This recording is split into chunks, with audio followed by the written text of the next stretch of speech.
Morning, everyone. It's nice to see some familiar faces. Would love to see more of your faces.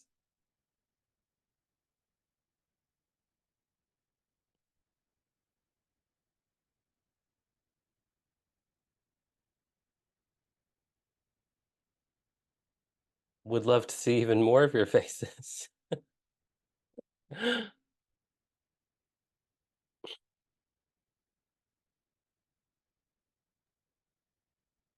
The other day, I gave a presentation. There was about 50 people, uh, but it was a webinar. So I just was like speaking into the void and hoping that somebody was hearing me. So it's so much nicer when I can connect these boxes to real live people somewhere in the world, all over the world, it looks like.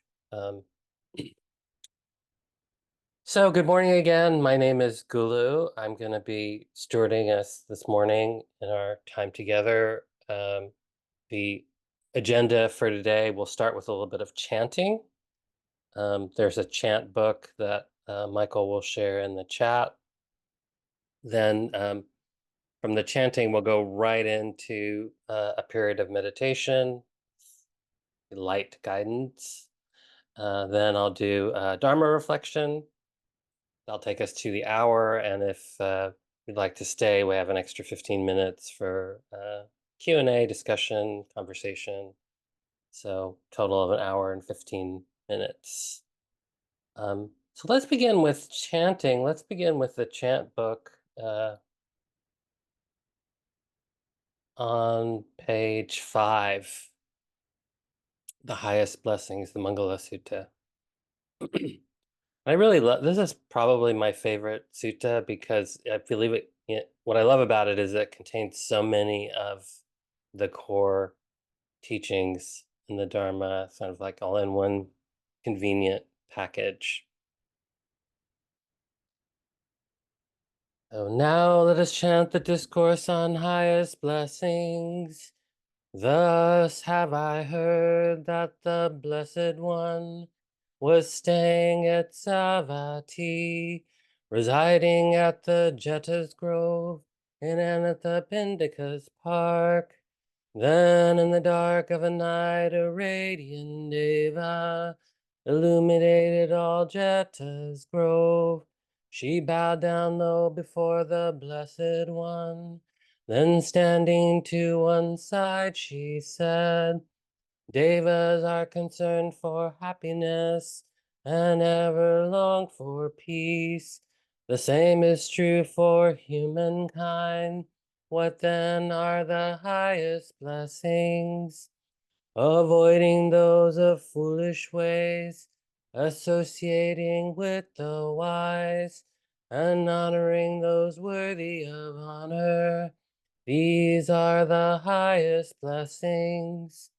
Living in places of suitable kinds, with the fruits of past good deeds, and guided by the rightful way. These are the highest blessings. Accomplished in learning and craftsman skills, with discipline highly trained, and speech that is true and pleasant to hear. These are the highest blessings, providing for mother and father's support, and cherishing family, and ways of work that harm no being. These are the highest blessings.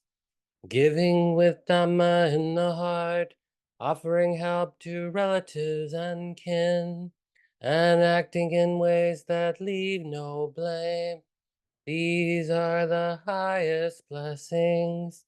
Steadfast in restraint and shunning evil ways, avoiding intoxicants that dull the mind, and mindfulness in all things that arise.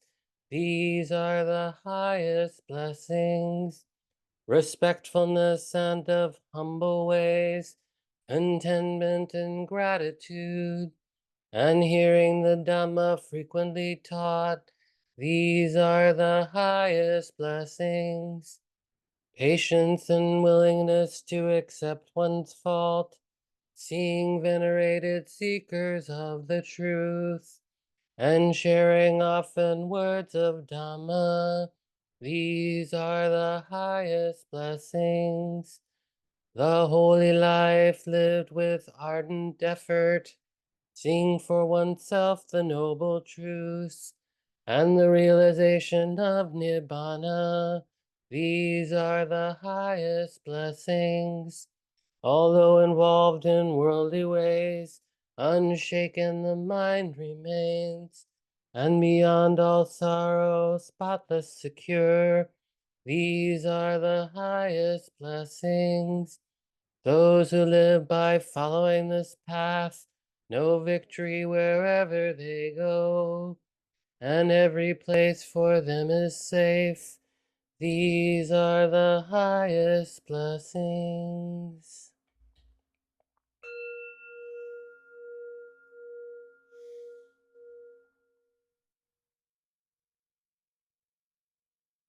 Let's just continue on the next page. 5 subjects for frequent recollection.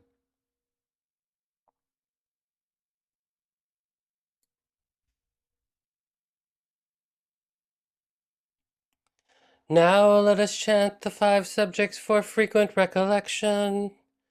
I am of the nature to age. I have not gone beyond aging. I am of the nature to sicken. I have not gone beyond sickness. I am of the nature to die.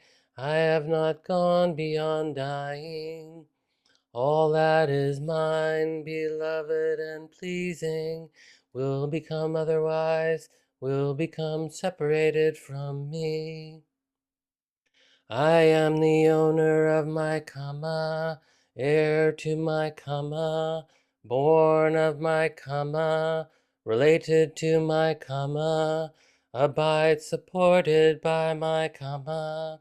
Whatever karma I shall do, for good or for ill, of that I will be the heir. Thus we should frequently recollect.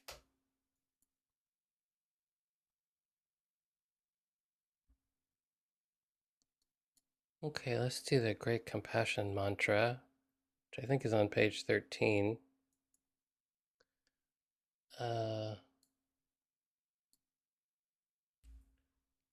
I'm just going to play the recording. I thought I had it queued up, but apparently I don't, so let me just find it real quick.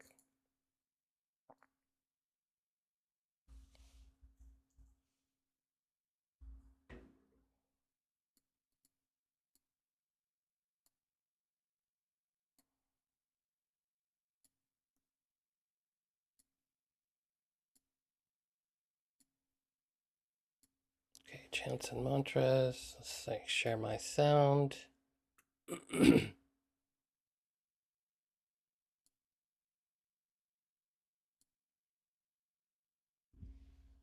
Computer audio. Here we go.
Moha Sadopoye Moha Jaluni Jayanam Sapanafaye Sora Nora Shenamo Sisi Toyi Mangari Olu Jadi Shurfo Lang Lang Topan Namo No Lajin Shili Moa Pando Same Sapa Utu Panga Shu Sapa Sado Namo Pasado Namo Pache Mo Fatado Daju Tonang Felu Shilu Jani Jailari Shili Moa Buddhi Sato Sapa Sapa Mola Mola Moshi Moshi Litu Dulu Dulu Jaman Dulu Dulu Fashayeri Moa Fashayeri Tola Tola Dili Nisur Fola Jula Jula Momo Fa Mola Mudili Ishi Ishi Shurno Ula Shin Fola Sheli Fasha Fashan Fola Sheli Hulu mola hulu sili sola sola sili sili sulu sulu puttiye puttiye puttoye putto Ye no ajun shirdi li shiny no poye mono sopa shito ye sopa moha shito ye sopa shito yu shirpana ye sopa no ajun shir sopa mola no la sopa silu shanga mocho ye sopa Sopa moha ushito ye sopa jajila ushito ye sopa odo moje shito ye sopa nola jinchu panjela ye sopa mopali shanjela ye sopa namo la danandola ye namo Olu jadi Shaubola ye sopa Nanshi Jandu Mandola Batu ye sopa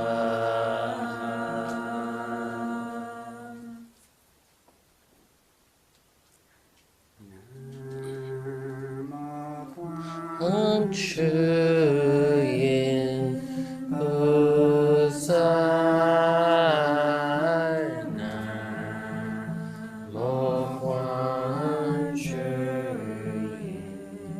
Husayna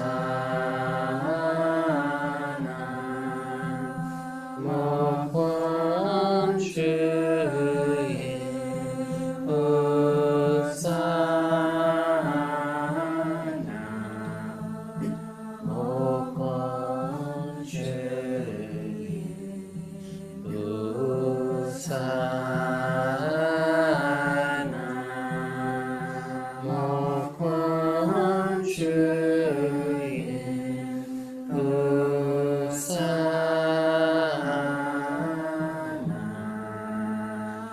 Mo Quan Yin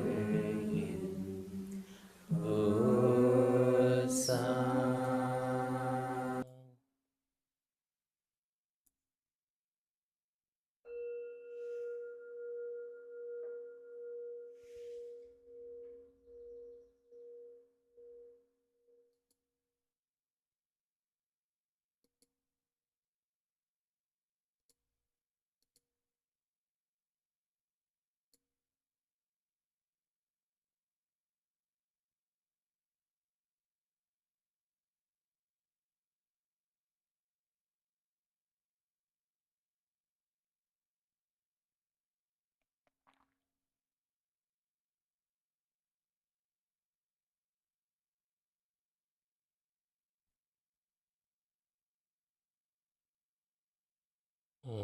connecting with the resonance of those words.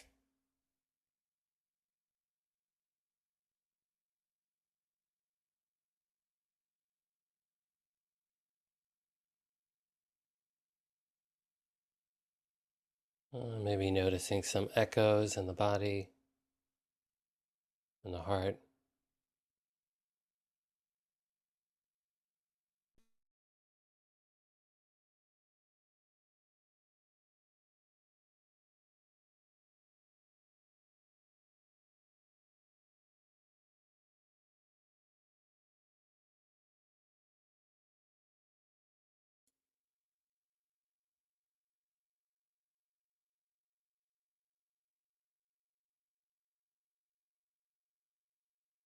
And then finding some ease in the posture,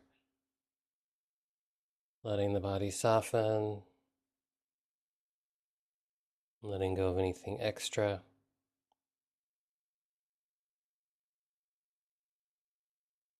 And feeling the support of the earth.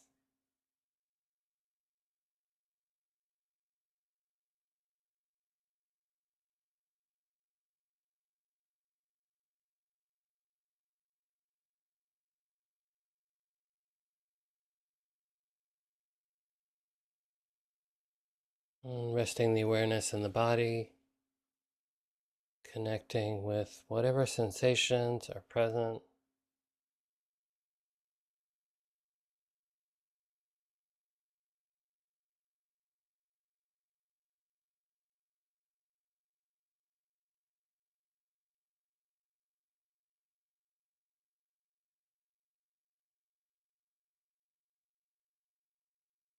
Maybe noticing some pleasant sensations,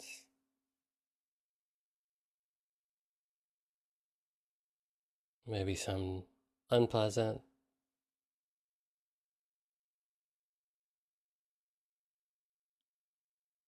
maybe some in between. Seeing if you can open to all sensation equally.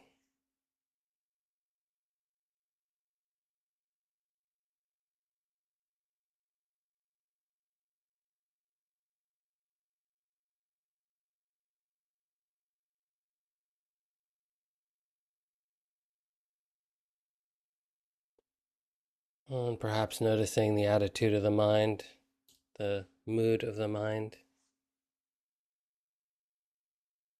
however it is, scattered or collected,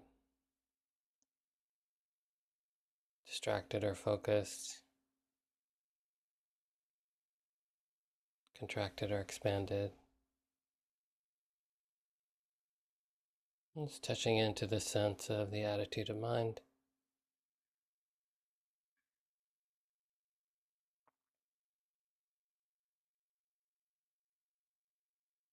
And then noticing if there's a problem to be solved. Too much of something, not enough of something.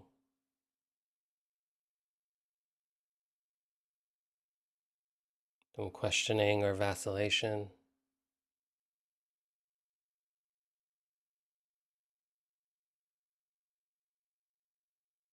And seeing if you can soften the fixing mind.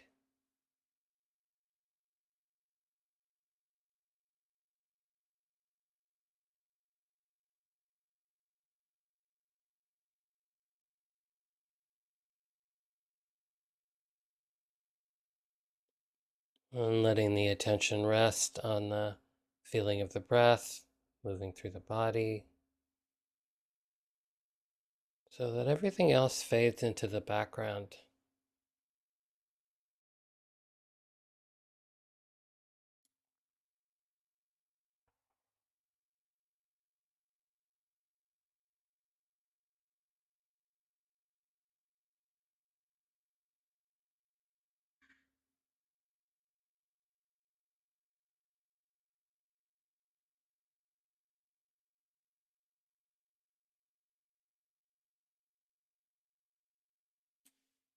And resting in the simplicity of Just being here, awake, alert, knowing, feeling, experiencing the in-breath and the out-breath.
Whenever you notice that the attention has wandered, just beginning again.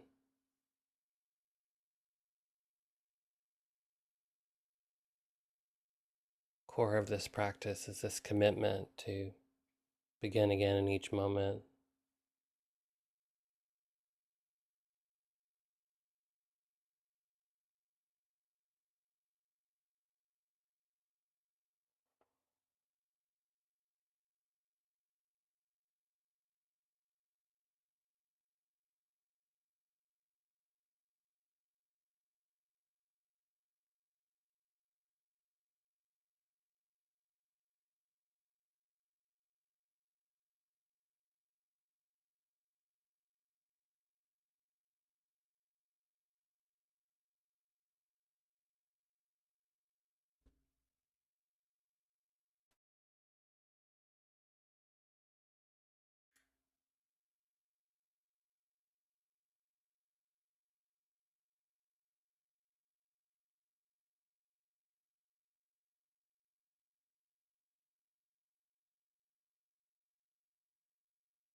Maybe inviting the half smile of the Buddha.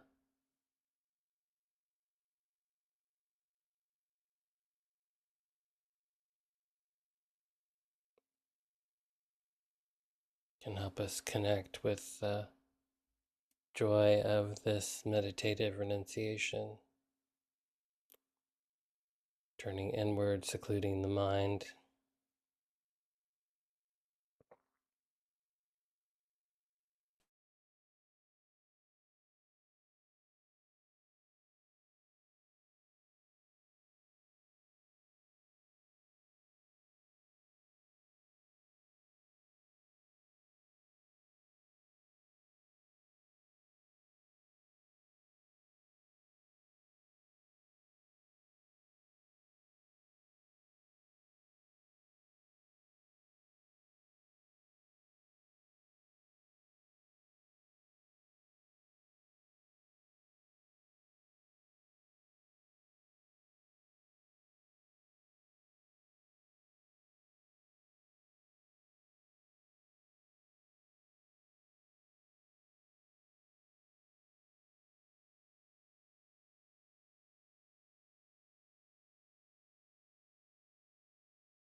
This gentle, relaxed, steady effort.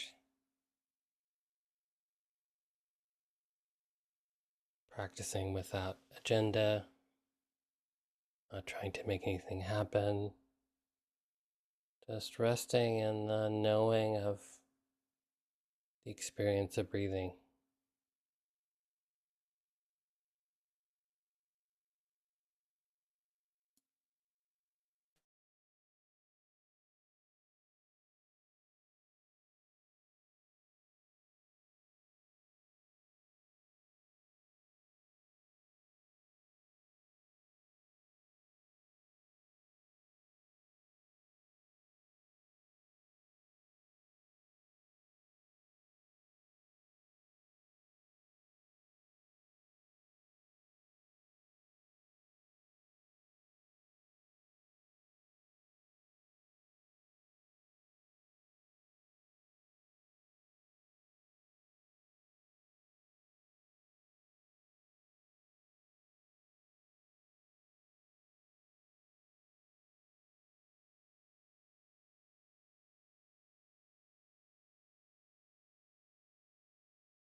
So letting go of the breath, letting go of anything that feels like a practice or a technique,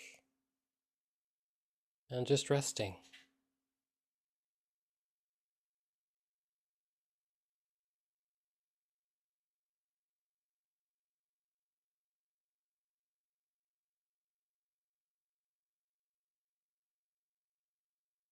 Awareness continuing to notice experience, but there can be a sense of not picking anything up, not getting involved, just resting.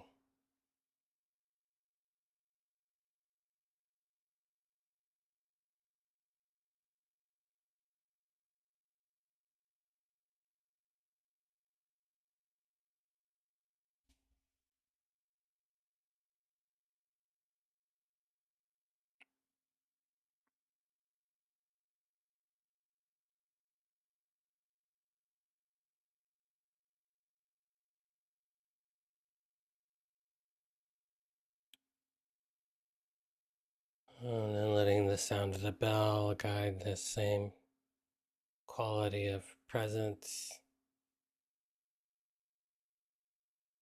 attentiveness, composure into our relational space.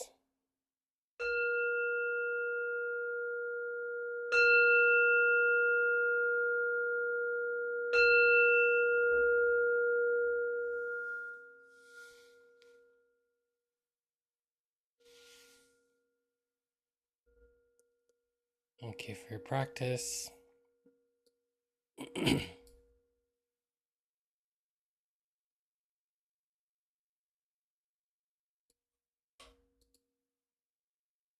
So today I wanted to talk about what I've been calling simple vows or mundane vows. The classical Bodhisattva vow that's recited in many communities, or taken to heart as many versions of this, but the version I like is beings are numberless. I vow to save them all. Delusions are inexhaustible. I vow to end them all. Dharma gates are boundless. I vow to enter them all. The Buddha's way is unsurpassable. I vow to become it. These are, grand commitments to Buddha Dharma Sangha, and by their nature, just the way they're written, they're impossible. We can't save all beings. Can't uh, enter all Dharma gates. So the vow is not about achieving the aspiration. It's more about setting our compass heading. It's more about